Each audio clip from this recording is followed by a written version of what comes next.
কলাপাড়া উপজেলার ঘোলপাড়া বরকতিয়া বাসস্ট্যান্ড, শোনখোলা বাঁধ ও ডালবুগঞ্জ বাজার এলাকায় মহিপুর থানা ছাত্রদলের উদ্যোগে নির্বাচনী প্রচারণা ও লিফলেট বিতরণ কর্মসূচি অনুষ্ঠিত হয়েছে।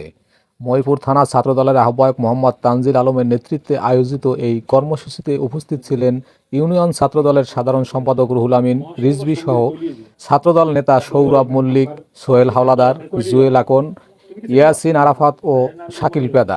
এ সময় ছাত্রদল নেতৃবৃন্দ কলাপাড়া ৪ আসনে বিএনপির মনোনীত প্রার্থী আলহাজ এবিএম মোশাররফ হোসেনের বিজয়ী ও তার অবস্থান আরও শক্তিশালী করার লক্ষ্যে একাধিক পথসভা করেন। তারা সাধারণ ভোটারদের সঙ্গে মতবিনিময় করেন এবং আসন্ন জাতীয় সংসদ নির্বাচনে ধানের শীষের প্রতীকে ভোট দেওয়ার আহ্বান জানান।